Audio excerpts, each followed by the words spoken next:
기본적으로 요 프레임에서 동화를 분석을 안데르센을 가지고 해보도록 하겠습니다.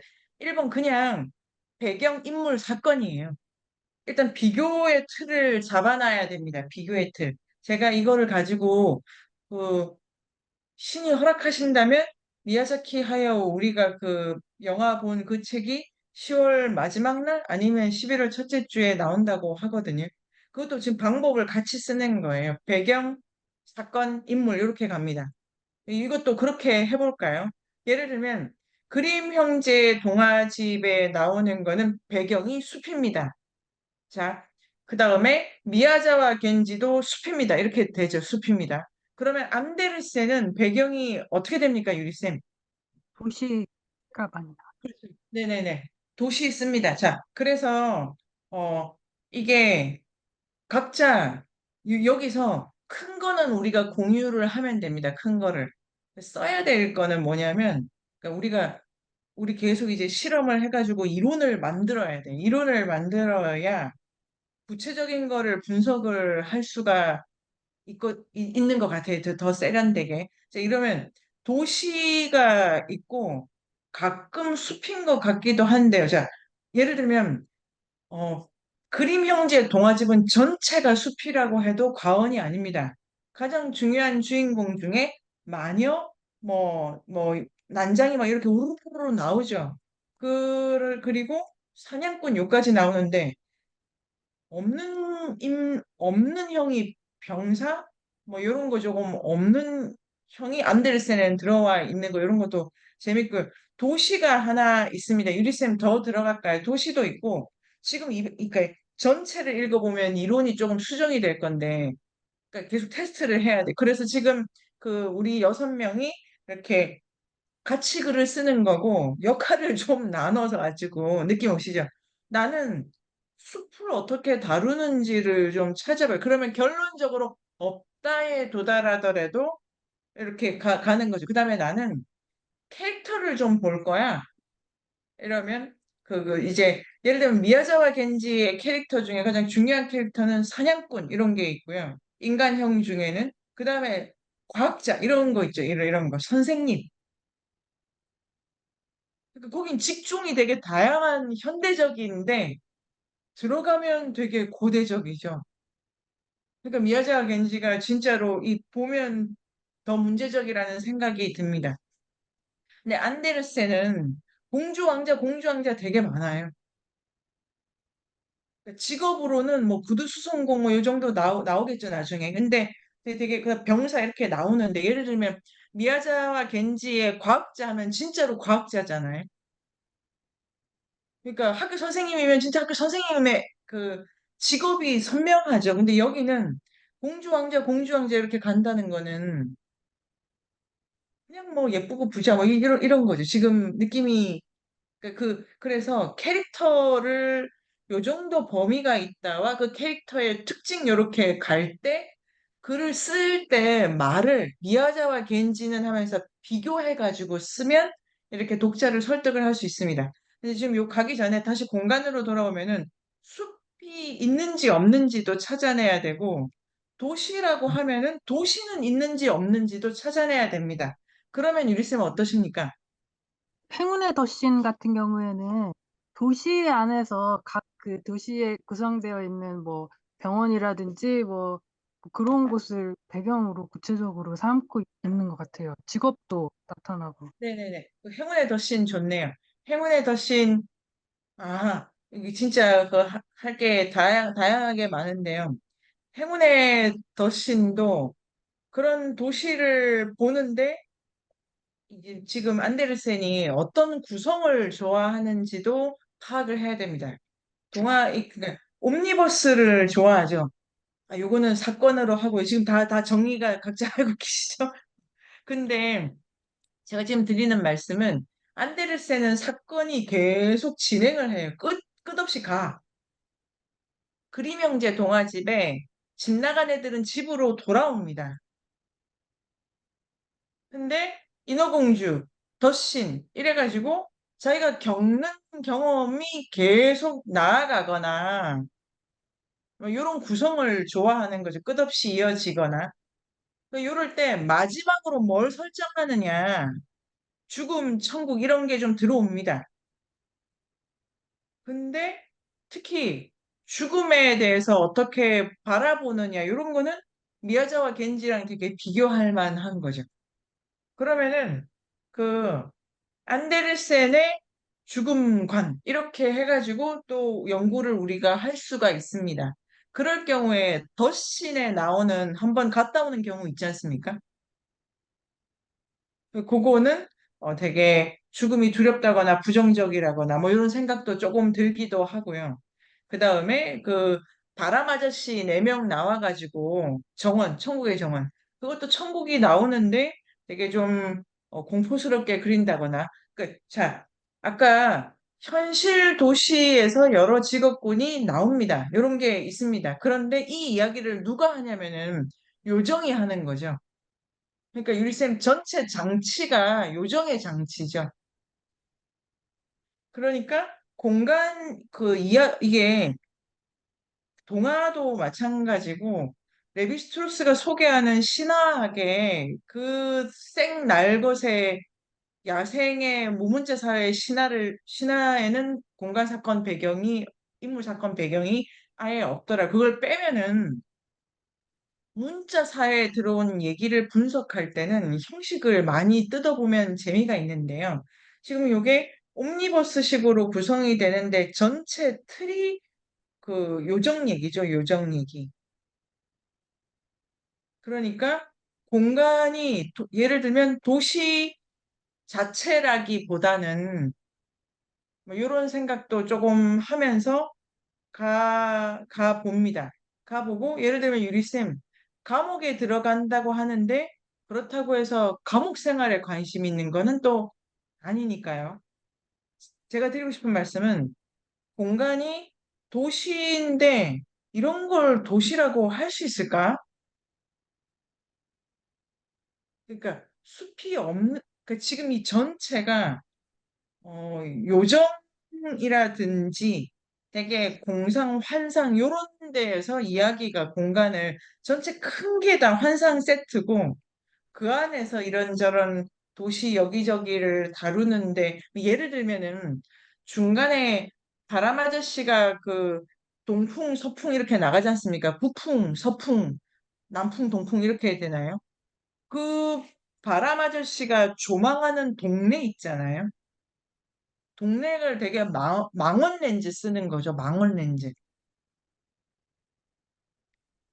그런데 진짜로 도시다 이러면 이렇게 뭐 현미경이라든지 이런 렌즈가 지금 다른 거를 쓸 수도 있지 않을까? 예를 들면은 미야자와 겐지의 숲에 가면은 화산탄의 시점, 어떤 고향 시점, 이거 되게 시점이 현미경을 쓰는 거죠. 작은 현미경을 쓰고 있는데 안데르센에 나오는 애들도 작은 애들이 되게 많은데 그 애들이 경험하는 세계가 망원 렌즈라고 할까 좀 이렇게 제가 이런 말씀을 그러니까 모호하달까 구체적 현실감이랄까 뭐 생동감이 다른 데서 나온다 이런 생각도 좀 유리쌤 지금 어떤 생각이 드십니까? 그 망원 렌즈가 무슨 말씀일까 잠깐 생각했는데 생각해보니까 아주 작은 아이들도 되게 세계를 여행하거든요. 계속 다른 나라, 그럼요. 먼 나라에 가고 다른 존재랄까 뭐 제비를 타고 전혀 따뜻한 남쪽 나라 가는 것도 그렇고 그렇게 범위가 크게 진행된다는 생각이 들어요. 네네. 이게 되게 좀 보폭이 되게 크게 움직인다. 그런데 미야자와 겐지는 많이 안 움직이는데 거기서 깊이감을 보고 이건 지금 넓게 가야 되는 이런 미션이 있고 그래서 일단 공간을 보실 때 숲이라든지 이런 거 그다음에 죽음 이런 모티프 천국 그다음에 환상 그다음에 그 연하쌤의 글에도 있지만 이야기를 한다는 걸 되게 강조하지 않습니까? 이런 것을 전 재밌는 포인트라고 생각하는데 안데르센은 이야기꾼에 대해서 되게 높이 평가를 하는데요. 이야기를 하는 거. 거기 그래서 왜 그 터키 가가지고 이야기하다 그 트렁크 타고 가서 이야기하다가 망한 그 분도 이야기꾼이지 않습니까? 이야기가 지어내는 거 어려워. 이게 지금 누구 얘기인지 모르겠어요. 그런데 그 미야자와 겐지의 최고 모델은 시인이잖아요. 시인. 이야기꾼은 소설가죠. 굳이 말하자면. 그러니까 이게 지금 조금 다르다. 같이 이렇게 어떤 이야기나 그다음에 미야자와 켄지는 노래한다는 거를 대단히 중요하게 생각을 하는데 그 안데르센은 이게 훨씬 더 산문적입니다. 이야기라는 것 자체가. 그러니까 그림 형제 동화집은 기본적으로 민담을 모은 거니까 그거는 그냥 민담집이고 제 작가가 썼다라고 했을 때 멀리 있는 두 사람을 굳이 비교를 할 수 있습니다. 한다면은 그런 차이가 있다는 거를 볼 때 이제 앞으로 우리가 글을 쓸 때에도 조금 더 이렇게 이제 비교의 포인트를 살려가지고 이게 무슨 말일까 이런 생각이 들 수가 있고요. 그러면 전반적으로 공간적으로 원래 동화의 문법에 그 숲이라는 거를 강화하는 이유는 숲이라고 하는 게 통가을의 체험이고 이런 나라는 존재가 근원적으로 누구랑 연결되어 있는가를 보게 했던 인류의 통가을에가 남아서 이야기의 형태로는 숲에 들어갔다 온다 이런 게 계속 강조되어 있다라고 제가 이렇게 이론을 그 소박하게나마 만들어 봤는데 안데르센은 숲 체험이 없다? 어디 들어갔다 나오는 게 아니다? 계속해서 큰 보폭으로. 그러니까 이게 지금 진짜로 그 바람 아저씨 있지 않습니까? 그게 항공 뷰 쓰는 거잖아요. 그러니까 관점이 다르다 이런 문제보다 위에서 계속 내려다보려고 하는 어떤 의지 같은 게 있다 이런 거를 이제 생각을 해볼 수 있지 않을까. 그렇게 하면은 그럼 이제 여기서 배경을 다룰 때 분석을 어떻게 들어가냐면은 왜 그 기억나시죠? 미야자와 겐지 동화를 읽을 때 미야자와 겐지가 숲을 너무 묘사를 잘 하셨잖아요. 진짜로 우리가 이기리스 해변에 가보고 싶게끔. 근데 지금 이렇게 이제 그래서 공간을 분석을 만약에 하신다면은 숲이나 장소를 어떻게 묘사하는가를 이렇게 보면 뭐 어느 정도다 수준이 이렇게 나오죠. 이런 방식이 있지 않습니까? 이런 방식은 다른 모든 소설을 분석할 때도 쓸 수 있습니다. 희곡이 아니면은. 그래서 하나가 배경이고, 두 번째가 그 인물이죠, 인물. 인물에는 뭐 공주 왕자는 계속 나오는데, 뭐 요런 뭐 마녀, 근데 특히 요정, 요런 게 나온다거나, 요런 거를 그냥 전방위적으로 보는데, 아까 유리쌤 말씀하신 것처럼 도시라는 포인트가 들어온다는 거를 좀 더 생각했을 때, 도시적 인, 도시적 인물로 뭔가 선택이 되느냐 안 되느냐도 중요한데 지금 우리가 읽기 시작했으면 아까 말한 뭐 죄수라든지 특정한 도시형 범죄, 도시형 사건에 맞는 캐릭터가 뒤에 나오는지 안 나오는지 볼 수 있고 도시형 아니더라도 또 볼 수 있는 장치가 있습니다. 이제 그런 거를 캐릭터를 찾아가는 거죠. 그 다음에 옥현 선생님 같으시면은 예를 들면 동화에는 샤먼이라고 할 만한 마녀 뭐 이런 거 치유사 주술사 이런 존재가 나오는데 이 지금 안데르센은 치유사 주술사를 쓰느냐 안 쓰느냐 요거 자체가 이제 재미있고요. 그래서 지금 인물은 계속해서 쌓아갈 건데 3번이 중요합니다. 사건 같은 경우에 동화의 기본적인 사건은 저주를 푼다 이렇게 제가 생각을 한 것이 있고 그렇다면 저주를 풀 때 누구 저주를 풀어야 내 저주가 풀리냐면은 남의 저주를 풀어야 내 저주가 풀린다라는 문법으로 되어 있다. 라고 하는 것을 그림형제 동화집에서도 조금 제가 이렇게 주장해보고 그 출간이 된다면 그 책 미야자키 하야오의 애니메이즘에서도 기본적으로 인류 서사는 저주 풀기다. 남의 저주를 풀게 된다. 그리고 내 저주를 내가 못 풀어야 되기 때문에 자기 저주에 대해서 말을 못한다. 이렇게 인어공주가 왜 말을 못하냐? 굳이 말하자면 그렇게 갈 수가 있는데 지금 안데르센은 남의 저주를 푸는 이야기가 아니라 자기 저주를 풀고 있습니다. 예를 들면 인어공주 같은 경우에 인어공주는 지금 어 그러니까 이게 왕자가 자기를 구해줘야죠. 그런 의미에서 내 저주를 푸는 거는 다른 사람의 무차별적이고 그냥 무조건적인 호의야 이런 문법이 들어가 있는데 이야기 자체에 이 인어공주가 다른 사람을 위해서 뭐를 한다는 게 뭘 한다고 할 수 있을까? 어떻게 생각하십니까? 그러니까 자기 저주에 갇혀 있는 거죠. 그런데 예를 들면은 그 오빠 옷 짜는 거 있지 않습니까? 오빠 옷 날개 옷 짜는 거. 그거는 그림형제 동화집에도 있습니다. 그건 기본적으로 있는데 그게 안데르센이 만약에 편집을 한 거면은 오빠니까 가족이죠, 가족. 예를 들면 미야자키 하야오 같은 경우에는 친구긴 한데 그 가오나시의 저주를 풀어주지 않습니까? 그 센 치히로가. 그러니까 완전히 무관한 사람의 저주를 풀어줘야 내 저주가 풀린다.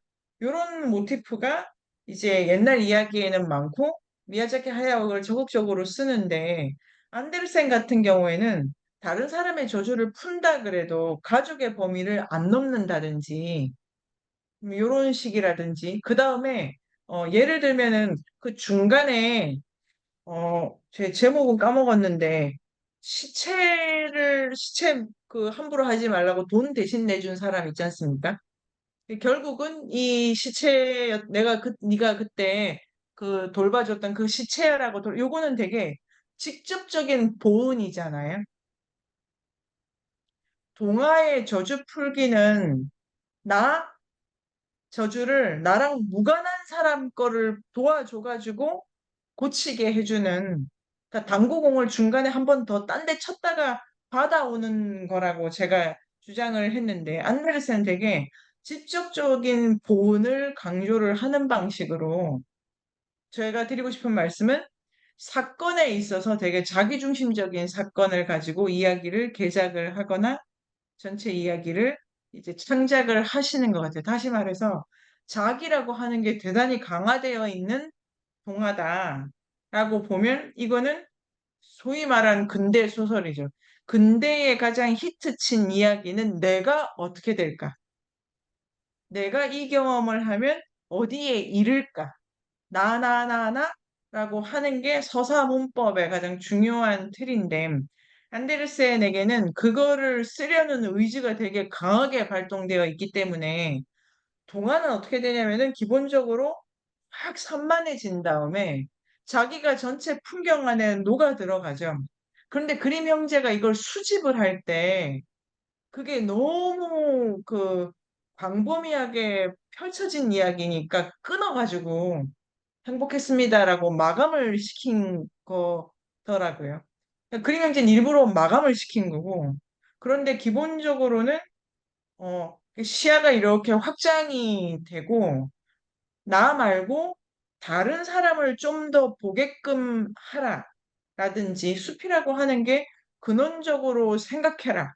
이런 게 더 있다고 생각이 되는데 안데르센은 자기를 이해하는 데에 되게 많이 할애되어 있습니다. 할애되어 있다고 생각이 됩니다. 그게 천국의 정원. 근데 인어공주는 오늘 인어공주가 이제 핵심인데요. 그렇게 가다가 끝에 그러더라도 뭐 어떻게 될 거야 하잖아요. 이게 다 자기 구원이잖아요.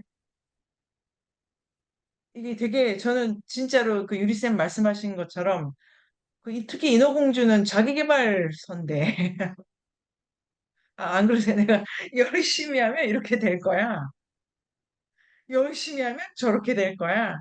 야, 300여 번 열심히 무슨 자기계발서 이렇게 괴롭게 설정해놨어요. 결국은 네가 어떻게 될 거야? 이렇게 되죠. 근데 동화는 되게 낯설고 이해 안 되는데 쑥 들어갔다가 얼떨떨해서 돌아온달까?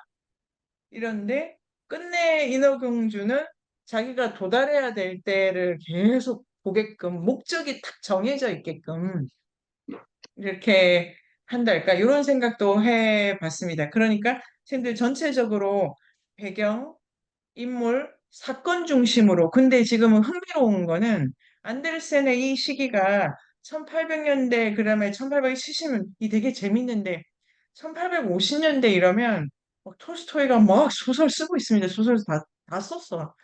뭐 썼지? 전쟁과 평화인가 뭐 아무튼 다 썼어요. 한참 썼고 이게 되게 근대 소설이라고 할 만한 그 소설가들 톨스토이라는 사람도 러시아에서 왕 쓰고 있고 그 다음에 프랑켄슈타인. 프랑켄슈타인은 1800년대 초기 작품이어서 많이 나와 있습니다. 그러니까 안데르센이 아예 본격적으로 자기 개발하는 이야기를 쓸 수도 있죠. 그런데 다시 동화를 조금 이렇게 접목을 해서 하려고 한 그 이유랄까? 아니면 동화적 상상력이 미치는 어떤 관계 이런 것도 좀 볼 수가 있고 그 다음에 그래서 이제 사건 중심으로 말했을 때 그러면 재미가 있죠. 그 똑같은 공주인데 자기 개발하는 공주가 있고 그 다음에 세상에 녹아 들어가는 공주가 있고 예를 들면 백설공주 같은 경우에는 자기 개발을 뭐 한다고 할 수가 없죠. 도착하니까 빨래하고 있고 도착하니까 시집가 있고 이런 거고 인어공주는 내가 뭘 할 거야 막 이렇게 가는 거고 그런 의미에서 같은 공주인데 이름은 공주인데 이게 같지가 않다 내포된 성질이 그렇게 보면서 할 경우에 지금 한 200페이지 읽은 여기서 제가 추측이 되는 바가 그러니까, 그러니까 책을 읽을 때 동화도 그런데요. 어, 모든 책 일단 그 책을 읽을 때 저는 어떤 책도 세 번, 네 번 읽고 이렇게 가야지 이런 생각을 합니다. 처음 읽을 때는 그냥 뭐 대충 이렇게 가는데 두 번째 읽을 때는 지도를 짜서 들어갑니다. 이 키워드가 중요해 보여. 그 키워드가 어떤 루트로 도착하게끔 작가가 짜냈을까? 요런 방식으로 많이 읽습니다. 그래서 어, 이런 책, 이제 어떤 동사의 멸종 이런 책도 제가 책을 읽을 때 가장 많이 할애하는 거는 그 스타일 분석입니다. 스타일 분석. 주장이 궁금한 게 아니고 그 주장을 어떤 방식으로 전달하고 있는가. 거기에 이 작가의 세계관이 많이 드러나 있다고 생각하는데 그 동화 같은 경우에 자기라고 하는 게 강화된다라는 걸 요 세 가지 레벨에서 보는데 그렇게 되면은 이 공주들이 이 공주들이 조력자보다는 어, 자기와 이렇게 대척하는 사람들을 만날 가능성이 높습니다. 그러니까 이런 제가 이제 그 두 번째 지도를 갖고 들어간다는 게 이런 건데요. 이 동화가 지금 거의 우리가 뭐 8분의 1 정도 읽었을까 요런데 앞으로 배경이 아마 이럴 거다. 아, 아니구나. 그렇구나. 아, 구체적으로 인물이 요럴 거다. 대충 요 정도 초반에 사이즈를 잡는 거죠. 그래야 아니네로 갈 수도 있고 기네로 갈 수도 있고 왜냐면 동안 특히 반복이 심해가지고 그런데 특히 인물과의 점에서 자기라고 하는 게 매우 강화돼 있다. 그 다음에 그 자기가 항공뷰 쓴다는 거는 되게 관념적인 거죠. 이것도 자기를 가져갈 때 현미경 뷰를 쓰면 되게 편집증적이기도 하고 뭐랄까 이렇게 쪼잔하죠 이렇게 뭐, 뭐 이런 건데 항공 뷰를 쓰는 거는 되게 관념적으로 세상을 생각하는 자기 이런 생각도 조금 들기도 하고 인어공주를 가지고 더 테스트를 해볼 수 있는데요. 그 다음에 또 하나는 뭐냐면 자기가 중요한 경우가 대부분 그렇듯이 나를 인정해주는 사람, 나를 이해 못하는 사람, 이 두 개로, 그러니까 나냐, 남이냐, 이걸 계속 나눠서 세계를 바라보게 되면 그거 자체가 이렇게 대립을 계속 하는 방식으로 예를 들면 미야자와 겐지 같은 경우엔 대립을 하더라도 그 진짜 독특한 작가죠. 자기가 모든 걸 용서하고 이해하잖아요. 그 쏙독새 같은 경우에는 따돌림 당했는데도 세상을 사랑해 이렇게 가는 거고 그런데 인어공주는 노력해도 뭐가 안 돼. 내가 사랑하는 애도 나를 이해 못해. 이런 식으로 그 동화에서 자타 관계가 되게 날카롭게 설정되어 있지 않을까 이렇게 제가 생각을 해보고 나랑 세상이랑 계속 이렇게 맞서는 것처럼 이런 미야자와 겐지 같은 동화는 어떠셨습니까?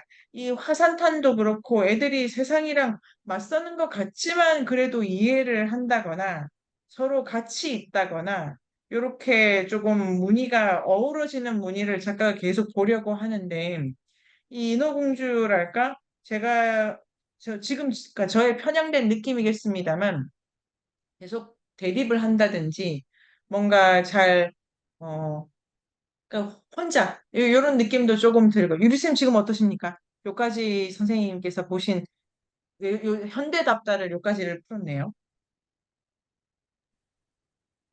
어, 네, 생각 못했던 건데, 어, 좀 더 들여다보고 싶고요. 저는 그냥 되게 표면적이고 소재적으로만 생각을 했던 거예요. 그래서 이제 그 행운의 더신 같은 경우에 사람들 마음속에 들어가 보고 싶다라는 소원을 비는 네. 사람이 있는데 아, 직장 네네, 욕실에 있는 사람들 내면을 탐사하는 장면이 이거 동화 같지가 않고 이상하다. 그런 느낌이 네, 좀 들었고 특히 되게 인정 욕망이 강할 것 같이 생긴 어떤 네네, 훌륭한 젊은 장교 마음속에 자아가 네네, 거울에 비쳐 있고 뭐 이런 거를 조금 인상적이었고 그다음에 어떤 요정한테 도움을 받은 분이 감사의 표시로 12실링이란 돈을 주는 게 있는데 네네. 그것도 좀 재밌는 소재다라고 생각했던 것 같아요. 그 아주 지금 그 잘 보셨다고 제가 생각이 되는 게 그래서 도시적이라고 한다면은 산업화된 도시이기 때문에 진짜로 돈을 추적을 해야 됩니다. 돈을 어느 정도 쓰느냐 이 작가가 예를 들면은 어 소설가들 중에도 돈, 시간. 근데 이 그것도 있는데 이 안데르센이 중간에 신문 이야기 잠깐 나옵니다. 그러니까 그 지금 제 작업 가설인데 안데르센은 신문과 이야기를 대비시킵니다. 신문이 있는데 별로 안 중요하고 이야기. 돈이 있는데 돈이 있는 거를 이 작가가 중요하게 생각하냐 안 중요하게 생각하는 거는 그 돈이 어떤 일을 계속 하게 하면 중요하게 생각하는 거고 어쩌다 했는데 그 작가가 돈 이야기를 그러니까 이게 작가적 무의식인 거 아닐까요? 안 쓰고 싶은데 본인은 이미 산업사회에 들어와 있잖아요. 안데르센 자서전을 읽으면은 처음부터 끝까지 돈 얘기입니다. 아니, 그러니까 이 사람이 부자가 됐다 이런 게 아니고 돈이 없다, 돈이 필요하다. 그 세상 자체가 돈이 없으면 안 되는 세상이 이렇게 선명해서 계속 장학금 뭐 후원 받으면서 이렇게 움직이거든요, 안데르센이. 그러니까 그럴 때는 시대가 이렇게 들어오는데 작가가 그걸 쓸만한 걸로 쓰느냐 안 쓰느냐 이런 걸 이제 유리쌤이 보실 수 있고요. 그 다음에 유리쌤 지금 우리 그 페이지로 찾아갈까요? 자, 이게 전혀 동화적이지 않은 거죠. 누구 마음속에 들어간다는 거는 어, 마음 있잖아요. 마음이 이야기 안에 중요해져 버렸어요. 이거 어떤 느낌이 드십니까? 마음을 본격적으로 다룬다라는 거는 동화답지 않습니다. 마음은 소유격이에요. 그러니까 유리쌤이 아까 그 보신 장면 그 그리로 갈까요? 저도 이거죠. 이거 117쪽이죠. 117쪽. 아니, 근데 정말 잘 썼어요.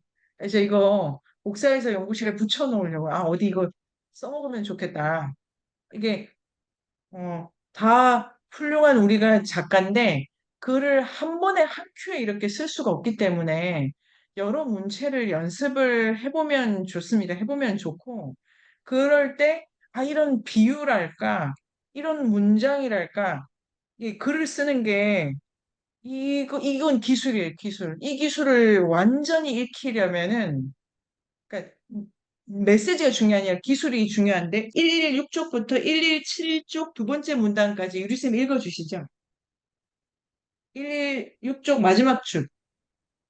이것은 더신에게는 명령이나 마찬가지였다. 수련이는 몸이 줄어들어 맨 앞줄에 앉은 관객들의 마음속을 뚫고 이상한 여행을 하게 되었다. 그가 맨 처음 뚫고 들어간 곳은 어느 숙녀의 마음속이었다. 그런데 그곳은 석고로 만든 기형의 팔다리들이 벽에 걸려있는 정형외과 같았다. 다만 정형외과에서는 환자가 왔다 가면 석고 모형들이 같이 없어지지만 숙녀의 마음속에서는 들어왔던 사람들이 나간 뒤에도 석고 모형들이 그대로 걸려 있었다. 이곳에 있는 것은 그 숙녀 친구들의 석고 모형이었다. 그 친구들의 몸과 마음의 결점들이 보관되어 있었던 것이다. 수련이는 재빨리 다른 여자의 마음속으로 들어갔다. 그것은 거대하고 성스러운 교회처럼 보였다. 높은 제단 위로 순결한 흰 비둘기들이 날고 있었다. 그는 그 신성함에 무릎을 꿇고 싶었지만 그곳을 떠나 다른 마음속으로 가야 했다. 그곳을 나온 후에도 풍금 소리가 여전히 귀를 울렸고 그는 훌륭한 사람이 된 기분이었다. 다음에 들어간 마음속 역시 성스러웠다. 하지만 그곳은 들어가지 않은 것이 나을 뻔했다. 그곳은 병든 어머니가 누워있는 초라한 다락방이었다. 그러나 창문을 통해 따스한 햇살이 비쳤고 지붕 위에 있는 작은 화분에는 예쁜 장미꽃이 활짝 피어 있었다. 병든 어머니가 딸을 위한 축복의 기도를 하는 동안 두 마리의 푸른 새가 환희에 찬 노래를 불렀다. 그는 다시 손과 무릎 위를 기어 고기들이 가득 찬 푸죽단으로 들어갔다. 걸을 때마다 밟히는 것은 고기뿐이었다. 그것은 유명 인사의 명단에 올라 있음직한 부자의 마음속임에 분명했다. 이번에는 그 부자의 아내의 마음속으로 들어갔다. 그러나 그것은 쓰러져가는 낡은 비둘기 집이었다. 남편의 추상화가 풍향계로 이용되고 있었다.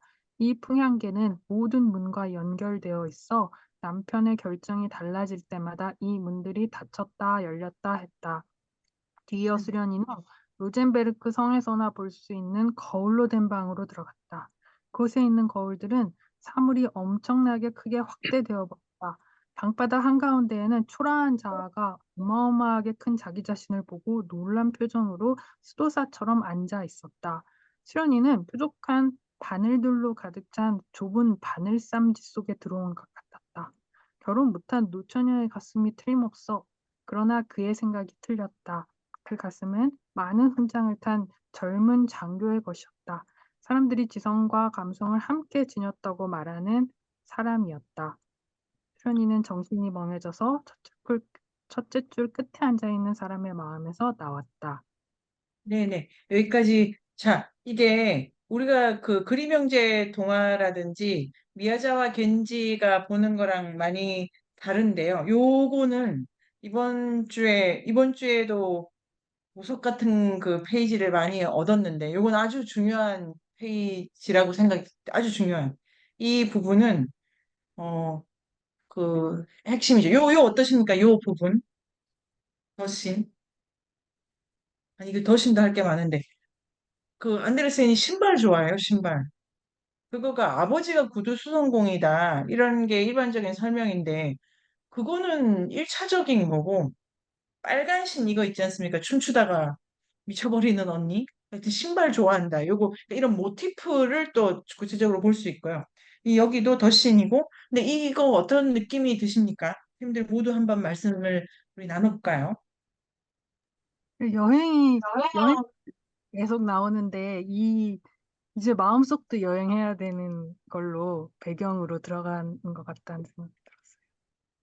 네. 그, 마음속을 여행한다라는 것 자체가 근대적인 겁니다. 마음이 여행 대상이라는 것 자체가 이게 뭐냐면은 이게 마음이 우리가 그 애니미즘 읽었지 않습니까? 애니미즘. 애니미즘은 뭐냐면은 몸 안에 뭐가 들어왔다 나가는 거잖아요. 그러니까 굳이 말하자면 이원론이 있다고 칠 때 정신적인 거는 들어갔다 나오는데 그때 우리 애니미즘을 할 때 그 정신적인 게 육체에 따라서 다른 방식으로 표현이 돼요. 예를 들면 예를 들면 식탐이 있는 뭐 어떤 영혼이 있어. 그러니까 먹는 것을 즐기는 영혼이 있어. 먹는 거에 집중된 영혼이 있어. 그러면 그 영혼이 돌에게 들어가면 그런 방식으로 표현이 되고 떡에게 들어오면 저런 방식으로 표현이 되고 버섯에게 가면 저런 방식으로. 이게 이제 애니미즘이죠. 애니미즘은 영혼이 있는데 들어간다라고 했을 때 그 신체적 조건에 따라서 그 영혼이 표현이 돼서 영혼이 만물을 주재하는 건 맞지만 신체의 물리 법칙에 완전히 종속된 방식으로서다 이렇게 설명을 하고 있었습니다. 근데 지금 이건 뭐냐면 마음에 들어간다라고 하는 거는 얘가 그러니까 이미 애니미즘이 아니고 그 논리에서는 정신적인 게 어디 안에 그냥 가만히 있는 거죠. 가만히. 그 다음에 여기 지금 놀랍도록 표현한 것처럼 이게 어떤 숙녀의 마음속 이렇게 돼서 지금 이거는 신체에 한정된 표현형을 갖는 영혼 이런 게 아니고 어떤 숙녀가 소유한 어떤 그 고유한 정서적인 것 이렇게 되어 있죠. 이 두 개가 완전히 다른 거고 공통점은 없는 거죠. 그러니까 아주 내향화되어 있고 이게 이제 제가 요 페이지가 마음이라고 하는 게 근대적인 게 지금 이 덧신을 신은 사람이 숙녀의 마음, 장교의 마음 이렇게 가지 않습니까? 마음이라는 것 자체가 소유격의 형태의 용법을 갖게 되면 이게 아주 그, 그 마음을 소유한 자로서의 개인이랄까? 금방 떠오르. 이 숙녀는 친구 관계가 어떤지 금방 알 수 있고, 그러니까 이 숙녀의 개성, 숙녀의 고유함이 떠오르시죠. 그 다음에, 그 다음에 이제 중간에 성스러운, 그 다음에 근데 그 마음 안에 들어가면 여러분 이게 정말 모호하기 그러니까 아주 구체적이면서도 모호한 얘기예요. 그러니까 이게 이런 거를 미야자와 겐지는 쓰지 않을 것 같지 않으신가요? 미야자와 겐지는 구체적으로 예를 들면은 그 이것도 재미있는데 마음을 들어갔다 나올 수 있다고 생각해가지고 이 덧신 시는 사람이 그 마음을 가진 사람을 이해하지 않습니까, 지금? 근데 미야자와 겐지한테는 이런 일은 잘 일어나지 더 따져야 되는데 텍스트를 넣고 왜냐면은 미야자와 겐지는 애니미즘을 쓴다고 보면은 그게 신체 안에 그 영혼이 신체에 맞게 표현이 되기 때문에 내가 다른 신체를 가진 자들끼리는 서로 다, 아니, 이게 제가 지금 설명을 잘 못 드리고 있네요. 제가 드리는 이유는 그 고양이 얘기 있지 않습니까? 고양이. 고양이들이 서로 막 따돌리는 거. 그 공무원 자리 놓고 따돌리던 그 고양이들은 같은 고양이인데도 서로 이해한달까, 공감한달까, 이런 게 되게, 어, 그러니까 떨어져 있죠. 그러니까 이 미야자와 겐지의 세계에서 나는 저쪽을 잘 이해를 못해. 이런 차이 같은 게 있고, 이해를 한다는 수준은 어떠냐면은 남의 토코산의 곰처럼 서로 이거는 먹고 먹히는 관계야에서 가지는 서로의 공감대 이런 거였는데 지금 이거는 예를 들면 제가 덧신을 신고 남연아 선생님 마음에 완전히 빙의 됐다가 다시 나올 수도 이런 거는 정서적으로 강하게 연결이 일어날 수 있다고 보는 거죠, 이게. 예, 애니미즘이랑은 다른 방식으로 영혼의 연대 같은 걸 여기서도 포착하지만 대단히 직접적이고 모호한 방식으로 포착을 하는 반면 미야자와 겐지는 정서적 연대라고 하는 거는 철저한 그 상황 인식 속에서 나옵니다. 제가 좀 더 설명드릴 수 있을 것 같아요. 지금 이 정형외과 같은 마음을 바로 이해하는 거랑 미야자와 겐지는 정형외과 이 같은 마음을 바로 이해는 못 하는데 우리 둘의 조건은 이해하는 거예요. 그러니까 인간은 생명은 먹고 먹히는 거야라는 걸 이해를 하게 되면 네가 어떻게 나를 먹을 수 있어 하는 요 차이가 극복이 돼. 근데 지금 요거는 나는 남연아가 아닌데 남연아랑 바로 링크돼. 요거와 그 다음에 그다음에 여기 비둘기가 이렇게 또 많이 날아. 이것도 제가 흰 비둘기가 날아, 비둘기가 노래를 불러, 낡은 비둘기 집이 있어. 요게 비둘기의, 실제 비둘기의 어떤 생체나 생태랑 아무 상관없이 이렇게 관념적으로 갖다가 쓴다. 이래서 그, 이 마음은 되게 소유격의 방식으로 쓰고 있고, 그 다음에, 어, 특히 117쪽에 그 밑에서 두 번째 문단, 셋째 줄에, 어, 초라한 자아, 뭐 이런 단어 있지 않습니까?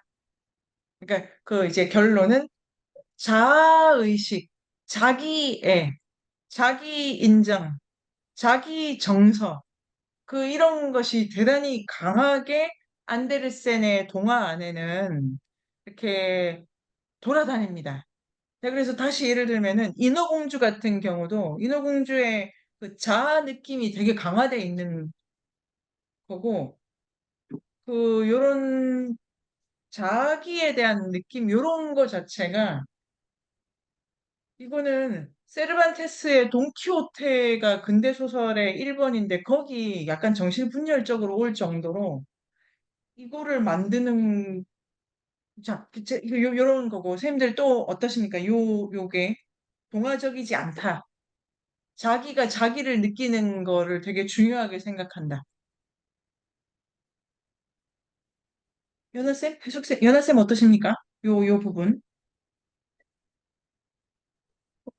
얘기를 계속 듣다 보니까 왜 안데르센이 지금 뭐 디즈니나 이런 데서도 계속 화제가 되고 그거를 보고 네네. 지금 이야기와 되게 그렇게 되는 거 그러니까 지금 어린이들 지금 현대인들에게도 되게 링크가 되는 게 많은 게 결국 다 자기자기니까 네네. 자기 병을 이기고 약간 이런 거에 엄청 공감을 많이 하는구나라는 생각이 들었어. 아, 아주 좋네요. 그러니까 디즈니 영화가 아주 최근에는 안 봤지만 그 제가 전 전혀 그 부분을 생각을 못 했는데 미야자와 겐지 동화가 영화되기는 어렵죠. 그 재미가 이게 뭐지?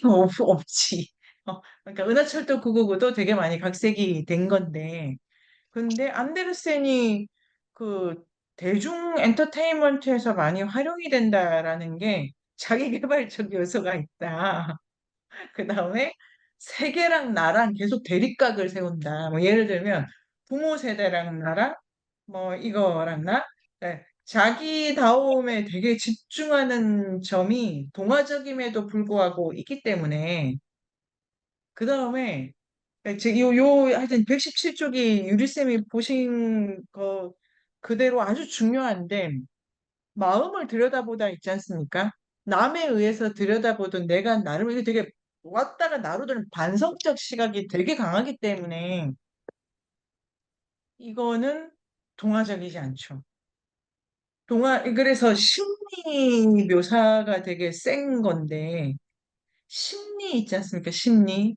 심리라고 하는 거는 이게 정서고 이해 영역과 좀 다르게 설정이 돼 있어서 저는 그 천국의 정원 그게 지혜의 샘물을 마시고 싶은 사람 벌 주는 거잖아요. 굳이 또 그게 묘하긴 한데 그러니까 이해하라. 그러니까 미야자와 겐지의 주로 주인공은 학교 선생님들인데 이해하라, 가르쳐라, 배워라 이런 거고 안데르센은 느껴라. 이런 거고, 그 다음에 반성으로 쭉 돌아가는 게 내향적 시선이 너무 강한데, 나중에 우리 읽게 되겠지만 성냥팔이 소녀도 과거 해상하지 않습니까? 과거 해상하고. 근데 되게 아이러니해요.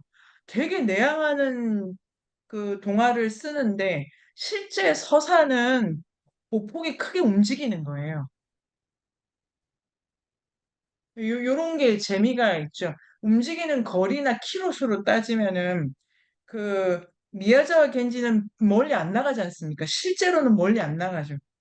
옆 동네 숲에 잠깐 갔다 오는 건데 숲에 너무 이해하기 어려운 일이 있고, 이제 좀 잠깐 돌아오는 건데, 그 지금 보폭이 되게 크게 가는데도 내양한다라는 거는, 어, 독특한 점이고, 그 해석쌤은 어떠십니까? 요 페이지.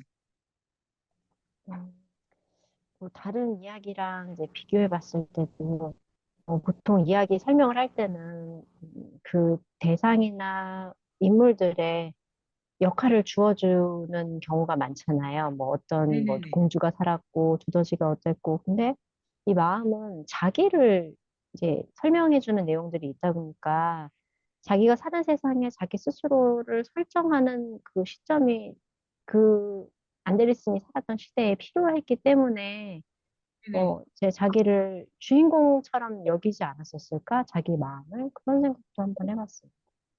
네네. 이 아주 자기를 이해해라는, 그러니까 그 미야자키 엔지는 숲을 이해해야 되는 과제가 있고, 생사의 법칙을 이해해야 되는 과제가 있고, 그 다음에 이거 좀 더 들어가면은 과학이 있지 않습니까? 과학. 과학에 대해서 그러니까 이제 아주 근대적인 게 지금 와 있죠. 이미 산업 사회가 활짝 열려 있죠. 그 영국은 뭐 산업혁명이 다 끝났다기보다 뭐 활발하게 진행되는 와중이니까 그런 요소를 이 안데르센이 어떤 방식으로 받는지를 동화와 함께 받고 있다는 요 점을 이제 해석을 해야 되는데 과학 같은 경우도 미야자와 겐지는 완전히 그 세계 이해의 중요한 그거 과학을 알아야죠. 과학 법칙도 알아야 되고 그런데 여기는 뭘 이해 과제에 있어서는 자기를 느껴라라고 되어 있다는 것도 생각해 볼 수 있고. 옥현쌤 어떠십니까? 요 페이지. 저는 뭐, 이번에 읽은 동화에서 뭐, 근대적인 점이 있다는 걸 전혀 생각을 못하고 읽었네요. 예, 새롭게 읽어봐야 되겠다는 생각이 들었습니다. 네. 그 저는 연하쌤 좀 말씀해 주신 게 좋네요. 왜 이렇게 좋아하나 안델센을 지치지도 않고 그려내는데 어, 또 이상하다. 뭐 요런 거와 함께 하는 거는 지금 이 서사에 대해서 되게 필요하다.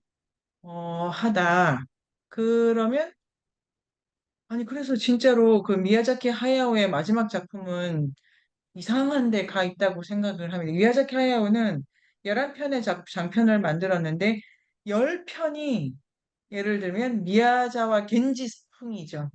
헌신하라, 이해하라, 숲에 들어갔다 와라. 근데 마지막 거는 어, 너를 생각하라. 이렇게 해서 근데 내향은 아니고 친구 이렇게 설정돼 있긴 합니다만 그런 것도 되게 동화 인류학으로는 분석해 볼 만한 이야기라고 생각이 들고 수정쌤은 어떠십니까? 이 페이지.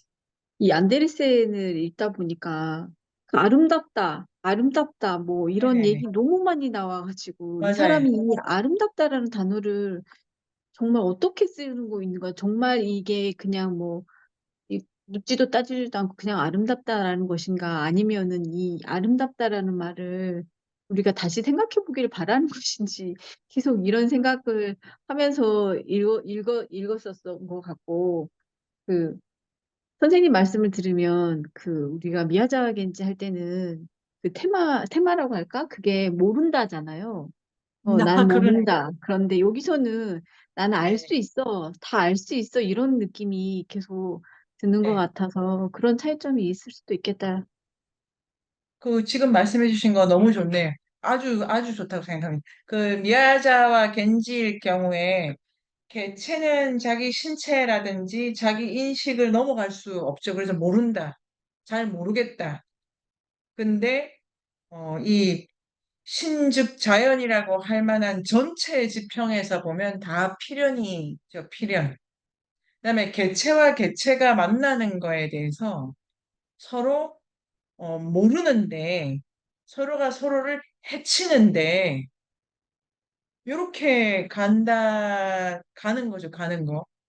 그런데 이 안데르센은 이해할 수 있고 알 수 있다라는 거에서 이 멀리 움직이려고 하는데 뭘 아냐 들어가 보면 아름답다고. 그러니까 거기는 되게 주관적인 정서적 공감이고, 여기가 인상적이고, 여기서 조금 이따 우리 다시 하게 되겠지만, 인어공주로, 어, 그러니까 그 미야자키 하야오가 인어공주를 패러디한 게 포뇨인데, 그 포뇨입니다. 포뇨고 많이 패러디를 하셨는데요. 포뇨도 자기애가 되게 강한 주인공이죠. 아버지, 엄마, 난 모르겠다. 나는 슈스케가 좋아. 이게 이제 되게 인어공주에 포착한 부분이어가지고 놀랍다. 근데 그 마음으로는 쓰나미가 일어난다. 이렇게 보는 거죠. 미야자키 하야오는.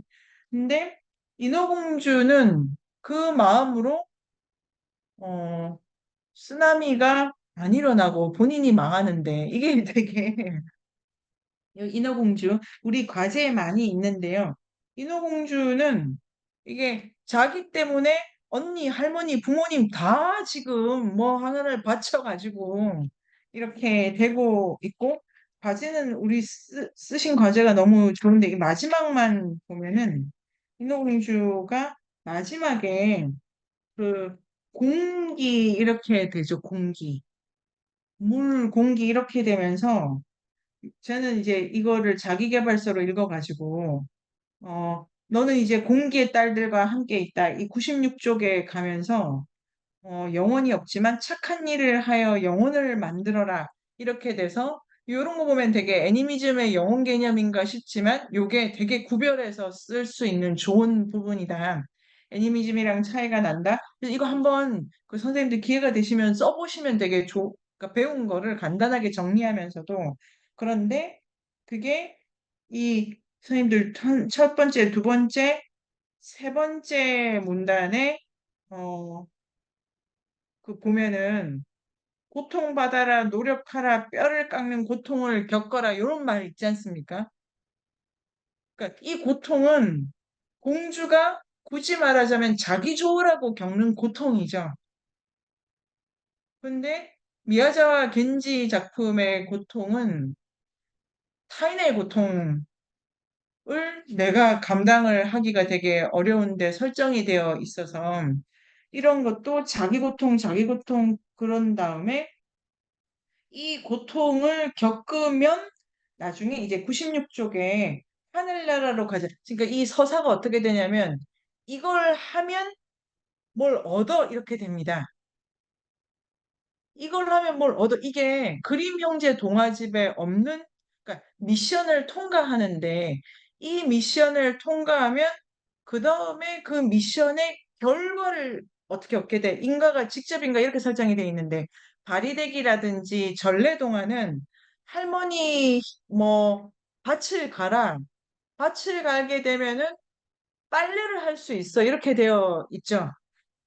그러니까 개별 미션이 서로 아무 상관이 없이 진행이 되고 다 남을 위한 고통인데 이게 이제 자기가 되게 강화되어 있어서 이 전체적으로 이 안데르센이 이것만 쓴 거는 아니고 여러 가지로 그런데 결국은 모두를 위해 이렇게 됩니다.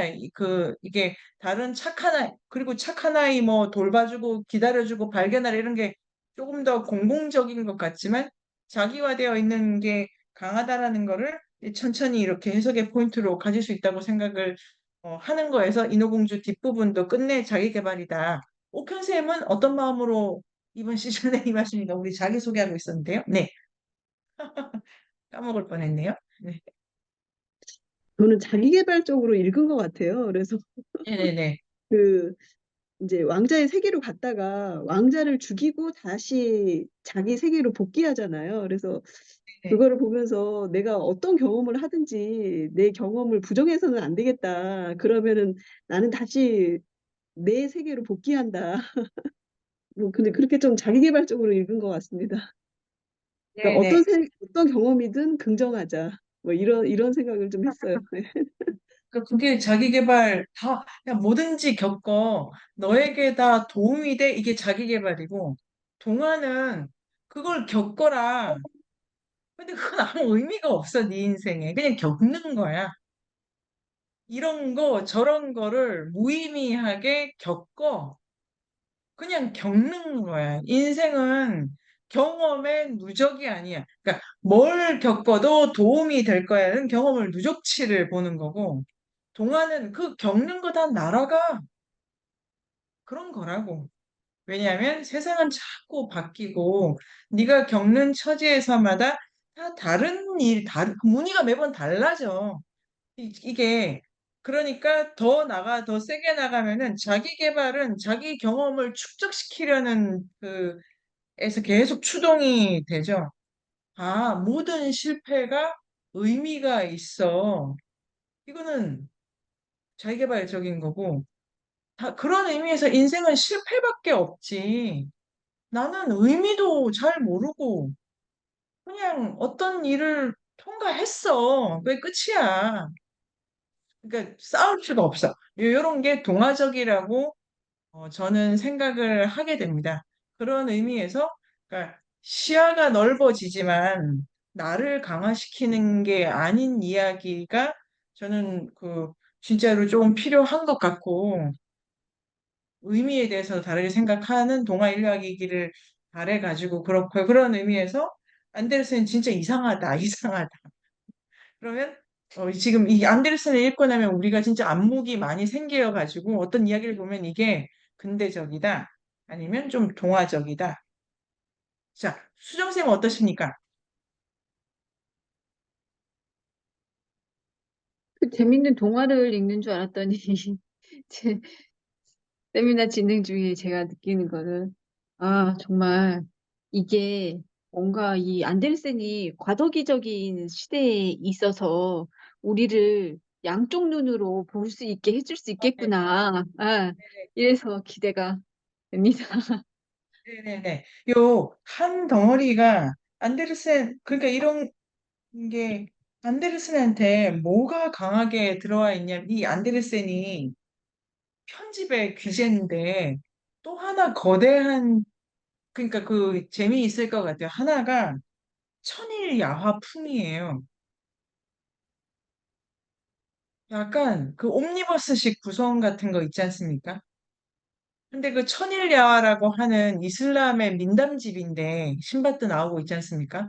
그것도 다음 학기에나 하면 되게 공부가 많이 되겠네. 그거야말로 그러니까 안데르센이 그 수정쌤 말씀대로 분열 중인데요. 천일야도 축적을 모르는 이야기인데 아무튼 안데르센이 지금 정신이 매우 사납다 지금. 그다음에 개인적 이력으로는 재밌는 이야기가 뭐 이 사람이 양성애자다 이런 걸로 되게 말이 많은 작가 중에 한 분이네요. 뭐 근대냐 동아냐도 왔다 갔다 하시는데 뭐 양성이면 어떠시고 안성이면 어떠십니까? 뭐 이런 생각이 들 정도로 이 삶이 다채롭고 첫 번째 시간을 이렇게 마무리를 지으면 일단 이 책 날개로 돌아와 보도록 하겠습니다. 안데르센이 그 전기도 맨날 사람들이 세계 5대 전기, 뭐 세계 3대 뭐 이런 거 많이 하지 않습니까? 그 안데르센 자서전이 세계 5대 자서전, 근데 나머지 4개는 뭐 모르겠는데요. 세계 5대 자서전 안에 든다는데 그거를 읽고 이제 제가 요 세미나 준비를 하게 된 거죠. 아주 어, 그, 그 자서전을 쓴다는 것 자체가 자서전을 쓴다는 것 자체가 자서전을 미야자와 겐지 안 썼어. 쓸데없고 제가 좋아하는 프루스트 안 써. 카프카 안 써. 제가 읽은 레비스트로스 쓸 필요가 없는 얘기야. 그러니까 제가 어, 아마도 제가 반성을 되게 많이 하기 때문에 그런 작가들 가까이 가게 된 것 같아요. 저도 반성을 되게 많이 하고 있더라고요. 근데 안 돼, 제가 지금 따져봤더니 제가 읽은 유일한 자서전 쓰는 분이네. 취미로는 이자저선 저자저선 많이 썼는데 제가 본격적으로 스승님으로 배운 모든 스승님들은 자서전을 왜 쓰냐 이러는데 제가 지금 깜짝 놀래가지고 자서전 그것도 천 몇백 페이지를 아무튼 반성을 되게 많이 하시는데요. 이 그 책날개에 1805년 4월 1일, 우리는 4월 1일 내년에 그 제사를 지내도록 하자요. 그렇게 제삿날이 이렇게 오는데 좋죠. 그런데 이, 어, 이게 동화 작가의 시대입니다. 그래서 뭐 프랑스나 영국에도 동화 작가가 이렇게 나오고요. 그다음에 1818년에 이 오페라 이렇게 돼 있는데 안데르센한테는 극에 대한 욕망이 되게 많았다고 하더라고요. 연극에 대한 거.